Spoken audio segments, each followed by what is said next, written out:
Well, thank you very much. Hi, everyone.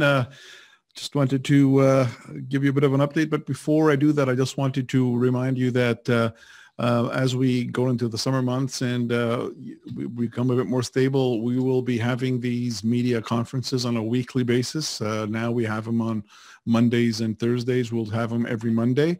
Obviously, if there's anything urgent or something new that develops, we will call a special one for you. But at this point, I think judging from the questions that I'm getting and things are moving smoothly, I think we will decrease the frequency. So that's just a reminder. I know that we sent out a media alert this morning in that regard, but I just wanted to ensure that you got it. So in terms of our numbers, again, today we're looking at lower numbers provincially, 447 increase. Again, most of them were in the GTA area. Ottawa had 28. We added over the weekend, we added 6 cases, and I know that there were some questions about our numbers. I just wanted to clarify there was some technical errors that we corrected actually, and so we added 6 cases over the weekend in Prescott Russell over the 3 days, Friday, Saturday, Sunday. So it's not that many, which is good. And so in terms of our change, you could see that, and then we basically added 3 more active cases because to our total, because we removed a couple. So anyway, now this is correct. So now we have 14 active cases in our area. We have 2 hospitalized, 1 in the ICU. Good numbers going the way down, which is very good. We have no current outbreaks, and we're actually almost at 140,000 vaccines here. And so this is that represents actually almost 79% of all 12 plus. And if you look at it at 18 plus, that number is close to 84% of adults have received the dose. But now what we'll be doing is we're going to be looking forward and reporting the second dose averages, overall ages, and obviously overall percentage. So that's going to be a number we'll be looking forward to that. So again, in terms of our rolling average, quite low. We're really at the very low range right now. In the old style, we would be basically at a green sort of zone. So that's very good. So that's a good thing for us. In terms of some other updates that are going on in terms of step 1, as you know, step 1 was started last Friday. And so again, we're just hoping people adhere to, enjoy the outdoors and enjoy patio dining and so on. We just adhere to the requirements and public health measures.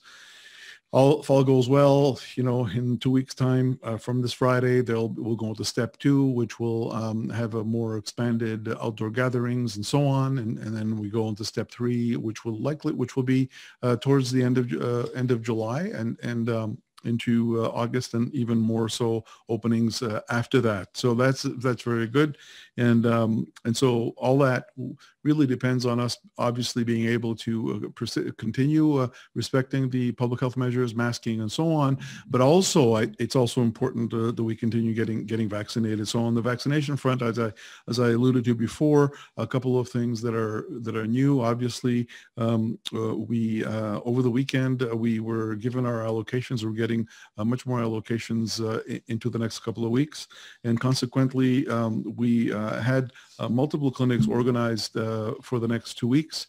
But in addition to that, I want to announce that we've now, between June 20th and June 28th, we've added 7 more clinics. And so just to give you context, right now we're going to be having 13 clinics this coming week, and another 14 next week. So I have 27 clinics. That's 27,000 spots. What we've added, that includes 7 newly added spots, 7 spots, which are at least 7,000 more as well. We're going to be doing that more and more as we move forward. We want to ensure that we get the second doses in as quickly as we can. Again, to me, it's really the key to getting out of these restrictions and the key out of this pandemic. So that's quite important. A few other things, again, you've heard over the weekend, AstraZeneca is going to be now between 8 and 12 weeks second dose, and the optimal is 12 weeks. But again, we got a balance between getting shots into the arms second dose to be able to optimally cover, particularly for the Delta variant. The other thing that we'll be doing is going to be interchangeability between the vaccines, mRNA vaccines, Moderna or Pfizer. You can get one or the other first, second dose. There's been studies that these are effectively similar vaccines. And so depending on what we have, that's something that's going to be moving forward. But again, we're just asking people to go and get their second dose, or if you haven't got your first, go and get your first one. It'll be more and more clinics are coming up, and it'll get much more easier to be able to get those appointments moving forward. And again, we'll be adding more and more clinics on a weekly basis. The other thing that we know, there's going to be increased allocations to our pharmacies locally. So the pharmacies will have more vaccine over the next 2 weeks as well, as will primary care practitioners. So unlike, a couple of months ago, we have multiple areas of getting vaccine, and the vaccine supply seems to be increasing and very favorably. And I'm very happy about that, because then we can move forward with those numbers. So that's it for now. I'm going to take I have some questions here. I just wanted to say in English that the interval that we have for between first and second dose right now, eligibility has decreased, but there will be moving forward within the next week or so. Likely, we're looking at the numbers, and now we're considering that opening eligibility for the second dose being earlier to everyone. But stay tuned. But at this point, it's just the individuals that are 70 and over, and those individuals that received their vaccine before April 19th. So I have some questions here. Will supply of AstraZeneca flow to pharmacies and other sites that provided the first dose? Yes, they will. And if not, there is the option now between the 8 to 12 week interval to receive either Moderna or Pfizer. And we have plenty of that in our pharmacies in our area. I've asked about additional clinics, and I did. I talked about those. We have a question about the status of any work the health unit is doing with local municipalities and sports organizations to ensure they are ready to begin sports and rec programming once they're allowed to do so. Yes, we are. We have a sports desk that is in constant communication. We don't have all the regulations for step 2 in terms of what there will be some team sports will be allowed in step 2, but we don't have the full regulations, but we are working with them with just basic ones moving forward. And that's it, Jenna. Thank you, Dr. Paul. Merci. Our first question comes from Philip Blanchard, Morrisburg Leader. Please go ahead. Hi, Dr. Paul. So your last question, which was one of the sent-in ones, I'm going to build off that one. Lisa MacLeod, Minister for Heritage, Tourism, Sport and Culture Industries, announced a framework for the pro and semi-pro sports teams, but there's been no details about youth competitive or recreational sports. The minister's office said that, quote, it'll be coming in a couple of weeks. Do you have any insight if it's going to be different to the color-coded system or operate differently? Yeah, what I'm sensing now, Philip, is first of all, that's elite, and so that's really the current ones that can open now are really, CHL, NHL, those type of things, the major junior OHL, those types of things. So that's one thing. Yes, where I am anticipating that there will be some guidance documents in terms of physical distancing and so on, with sports, because don't forget there's going to be 2 steps, Philip. One is going to be outdoor sports, so the team sports will be allowed. I do suspect that they might start with a bit of cohorting and those type of things initially, and then loosen those as we get into the fall months. So that's for outdoor sports, and we're still waiting for the regulations. Our team is eager to see the regulations, but we're working on some presumptions. And then secondly, we're also eager to see what's going to happen for indoor activities. As you know, the indoor sporting and recreational activities will not occur until July, the end of July, if all goes well. The 3-week period. And I know that we've been already getting questions from rinks and arenas, like what can we do and where should we open our ice and those type of things.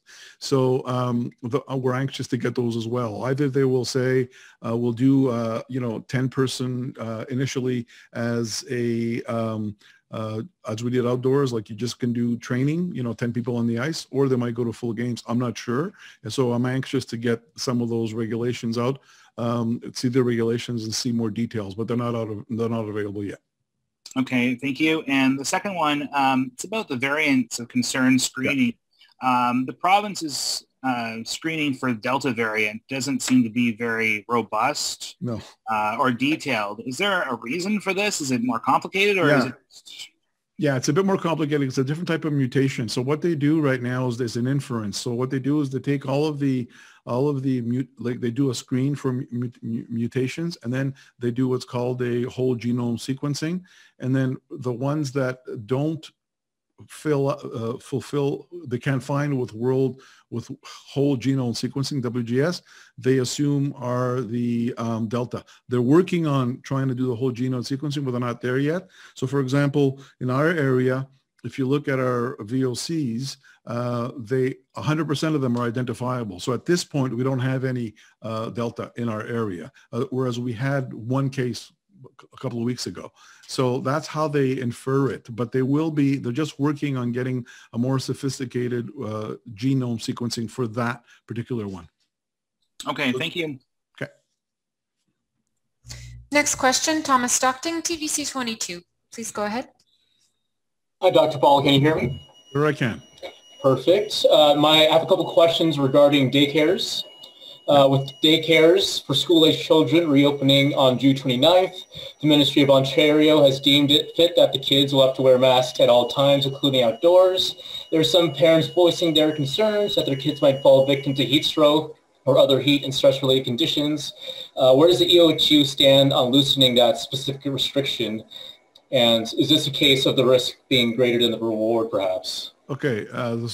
First of all, you're talking day camps, right? Not daycare? Day camps, right? Yes. My apologies. Yes. Okay. That's why it took me by surprise when you said daycare. That's something that we're going to have to balance. That's something we're going to have to look at. Obviously, I'm more concerned in the younger kids who are not vaccinated. We're going to have to balance that and work with our camps at the local level and be logical about it. Obviously, if you're going out and it's very hot with a mask and you're doing activities, we'll work with each individual camp to be able to see what we can do otherwise. We don't want people to collapse, with that, obviously. So we're going to keep that in mind. And as a pediatrician yourself, Dr. Paul, what advice can you offer to the parents to prepare for their kids for the summer that's coming up ahead? Well, the usual advice, obviously, which would be, making sure that they have insecticide and all that for outdoors, sunscreen and all that. Don't forget that's still there, even though we're in, in COVID, Lyme disease and all that. So that's one thing. The other thing, again, it would be to ensure that they follow the precautions there, not to send the kids when they're sick, and obviously to teach their kids, respiratory etiquette and those type of things. There will be, like I said, with the guidance, there's cohorts that are going to be in groups. I would also recommend tell the kids stay within the group, don't go beyond, and those type of things. That's really what we'll be telling them. It's what we told them last year. Not much changes. And just out of curiosity, asking for a friend actually, when are daycares? What's the plan for those in the upcoming months? Daycares are open, Yep. as you know, they're opened, and there's nothing else in that regard. There's nothing special happening with them. They're opened. Okay, perfect. All right, thank you. Thanks. Next question, Bill Kingston, Cornwall Newswatch. Please go ahead. Good afternoon, Dr. Paul. Hey, Bill. You talked about drugstores. You said that allocations are going to be ramped up for drugstores. Last week, you said there was about 40 local drugstores in the EOHU area giving shots, about 4,000 doses weekly, half Pfizer, half Moderna. Given that the allocations are increasing, are they just keeping it at the 40 drugstores? No, they're keeping it at that. They're keeping it at that, but they're increasing their allocations. Okay, so it'll be the same 40. Yeah, because we reached out to all of them, and those are the ones that wanted to have it and were able to have cold chain and so on. So those are the usual ones that they have. There doesn't seem to be, it's the same pharmacies, bigger allocations. Let's put it this way. My second question, you said 13 clinics coming up this week, 14 the following week, and then you said there are 7 additional. So does that mean that includes 7 additional ones? That includes 7 additional ones. Yeah. Initially, we had about 20. Now we have 27 over the 2-week period. Okay, perfect. Yeah. And my final question was about the first and second doses. I noticed that you've added the percentage in each age group of what their dose. Your sister health unit, Leeds in Grenville, actually has the raw numbers of the number of people that have received first and second doses. We're going to release those as well. It's just that our epi was off this week, so we're getting those as well, and we'll have percentage and numbers for both. Okay, perfect. Thank you very much. No problem. Next question. Prochaine question, Denis Babin, Radio-Canada. C'est à vous. Bonjour, Dr. Paul. Bonjour, Denis. Vous venez d'en parler, la province a dévoilé un cadre de retour au jeu là, pour le sport professionnel. Parlez-moi justement de la pratique sportive pour les jeunes. Quand doit-on s'attendre justement à un plan de retour pour le sport jeunesse? OK. Premièrement, actuellement, on pourra avoir l'entraînement pour le sport de jeunesse, l'extérieur seulement. L'étape 2, qui va commencer, je pense, dans 2 semaines, là, de vendredi, si tout va bien. À ce moment-là, on pourra avoir des jeux, on pourra des parties en équipe, pour soit soccer, football, tout qui est à l'extérieur. À ce moment-là, il y aurait des précautions à suivre. Et finalement, avec l'étape 3, qui va commencer, je pense, si tout va bien, ça va aller, je pense, le 25 ou le 23 juillet. À ce moment-là, les sports à l'intérieur, soit hockey, etc., qui se jouent à l'intérieur pourront recommencer. On n'est pas sûr encore les régulations. En effet, les règlements, soit qu'on va commencer à l'intérieur, disons qu'on va avoir la capacité d'avoir 10 joueurs sur la glace afin de s'entraîner, ou qu'on va commencer tout de suite avec les parties, les jeux ensemble. On n'est pas sûr encore, mais c'est sûr et certain que les sports récréatifs à l'intérieur vont commencer plus tard que ceux-là à l'extérieur. Est-ce qu'on peut s'attendre justement à ce qu'il y ait des écoles de hockey, par exemple, cet été, oui, ou c'est un peu trop? Il va y avoir des écoles de hockey qui vont commencer fin juillet, étape 3. Oui. Merci beaucoup. Pas de problème. Next question, Natasha Wood, Nation Valley News. Please go ahead. Hi, Dr. Ball. Hi, Natasha. So I've been reading about the Delta variant and the recent more apocalyptic symptom, which is mucormycosis, affectionately named the black fungus. Yeah. Is that possible? Is it possible that could come to Canada and be a factor? That is very rare. Mucormycosis, has to do with weather and humidity and living conditions, and I doubt very much that we'll have that in Canada. That's a sort of, that is a secondary infection, probably not only because the COVID weakens the immune system, but also because they're treating it with steroids as well, that further weakens the immune system. I doubt very much that we're going to get that in Canada. Okay, that's really good news. Thank you so much. No problem. Do those joining by phone have questions? Press star 6 to unmute. Ceux qui se joignent par téléphone ont-ils des questions? Appuyez les touches étoile 6 pour désactiver le mode silencieux. Those are all the questions for today, Dr. Paul. Thank you very much, everyone.